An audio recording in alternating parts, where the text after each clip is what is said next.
Bonjour à tous et bienvenue dans cette nouvelle vidéo. Aujourd'hui, je vous retrouve pour les énergies de la semaine du 28 septembre au 4 octobre. Je suis très heureuse de vous retrouver. J'ai dû faire une petite pause la semaine dernière pour aménager mon espace. Voilà, j'ai hâte de découvrir les énergies avec vous, surtout qu'on va commencer ce mois d'octobre par une pleine lune. Je vais essayer de vous faire le tirage de la pleine lune puisque depuis quelques mois, elles sont très remuantes, ces nouvelles lunes et ces pleines lunes. Donc voilà, on y va tout de suite. On va regarder ce que ça donne. J'espère que vous allez tous bien et que vous, contrairement à moi, vous n'avez pas trop froid. Non, mais cette météo là, franchement. Bon, et bien tant pis, on rentre dans l'automne, faut s'y faire.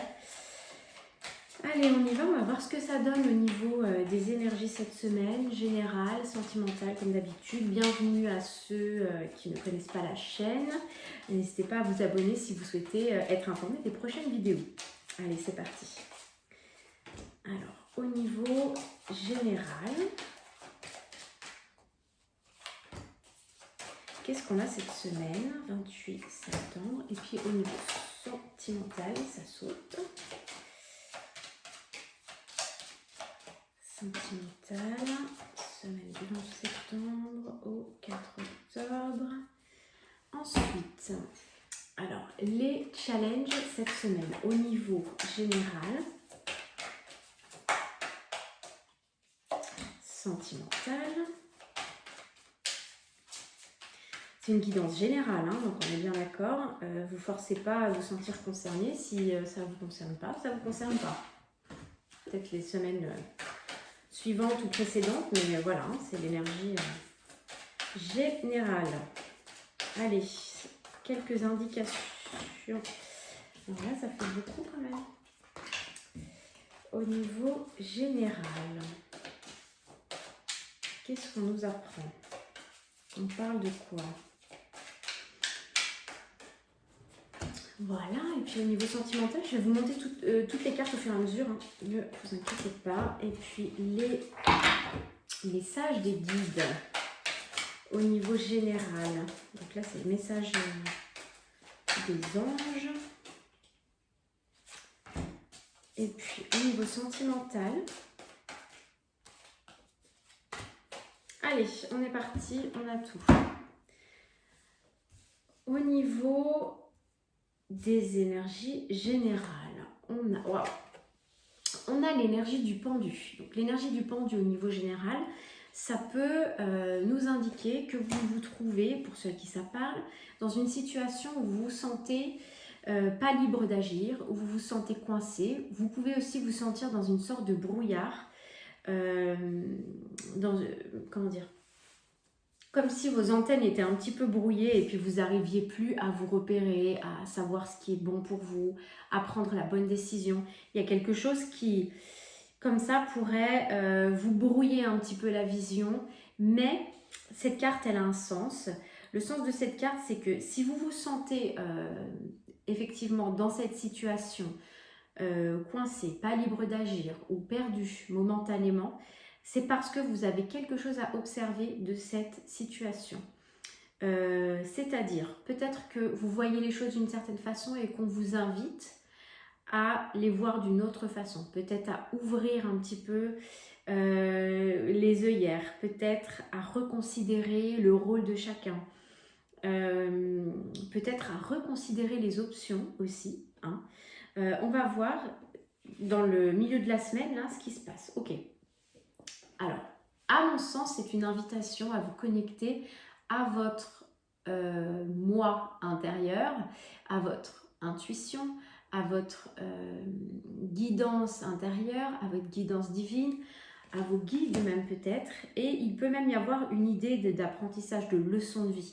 Quelque chose d'assez important dans votre cheminement. C'est comme si pour les personnes à qui ça parle, vous étiez à une étape où on vous invite à faire une pause, un stop, pour observer ce qui se passe autour de vous. Mais la réponse se trouve peut-être dans un livre ou se trouve peut-être à l'intérieur de vous, c'est-à-dire quand vous réussissez à faire le vide à l'intérieur de vous, c'est-à-dire à calmer le mental, à calmer l'ego qui veut prendre le contrôle de cette situation et qui voudrait trouver une solution. quand vous acceptez juste le fait que effectivement peut-être vous ne savez pas quelle décision prendre, quel choix faire, et bien là on vous invite simplement à vous poser et à vous connecter à votre corps. Quels sont vos ressentis? Comment vous vous sentez? Fatigué, inquiet, déprimé, en colère, ou tout simplement anxieux par rapport à une certaine idée, à une certaine opportunité, en joie par rapport à une autre opportunité ou une autre idée. Voilà, on va vous demander de vous connecter à votre corps et à votre cœur finalement pour réussir à vous orienter et pas à votre tête, surtout pas. Alors je dis surtout pas.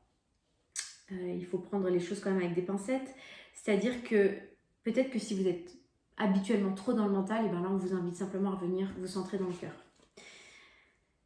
Et puis on a la justice qui vient trancher à la fin de cette semaine. Alors ça peut être d'un seul coup une prise de conscience, ça peut être très administratif, ça peut être une décision, ça peut être un courrier, ça peut être une communication par mail, mais quelque chose peut-être d'une instance qui a une certaine autorité.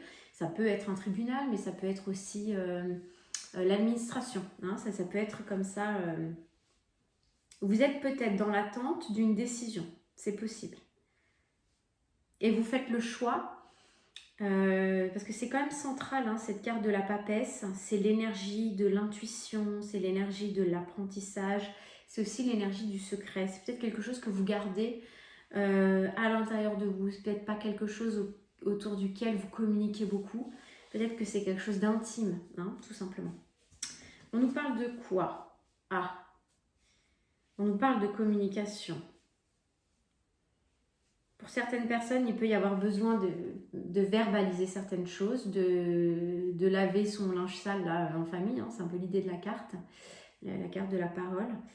Ça peut passer aussi par une verbalisation de quelque chose qui jusqu'à présent était peut-être tabou, non dit, et ça peut avoir un rapport avec la justice. C'est quelque chose qui, à mon sens, va être tranché. Il y a une idée de justice divine. Vous me direz si ça vous parle. Quel serait votre challenge? La tentation. Votre challenge, ce serait peut-être de ne pas succomber au désir peut-être de vengeance ou de donner la monnaie de sa pièce à votre possible adversaire, entre guillemets. De ne pas tomber là-dedans parce que finalement, vous obtenez justice et vous obtenez réparation. Donc, élevez-vous là-dedans, dans ce conflit, restez digne et laissez les énergies basses là où elles sont et ne vous y mêlez pas. Vous êtes d'une autre vibration, vous. Donc, ne vous mêlez pas à des vibrations plus basses parce que ça ne vous amènerait rien de bon, en tout cas. Que nous disent les guides? Avez-vous demandé l'aide de vos anges? Vos anges sont prêts à vous aider à sortir de cette situation. Ils n'attendent que votre permission pour intervenir en fonction de votre libre arbitre. Donc, dans cette situation où vous vous sentez peut-être un petit peu perdu, où vous avez du mal en fait à vous orienter et à prendre les bonnes décisions, eh bien peut-être que vous n'y avez pas pensé, ou peut-être que vous émettez des idées du style j'en ai marre, je sais pas quoi faire, c'est toujours pareil, j'ai pas de chance, etc. Peut-être qu'il y a juste besoin de calmer ces pensées négatives, etc. Demandez l'aide de vos anges, de vos guides, ou de Dieu, selon vos croyances.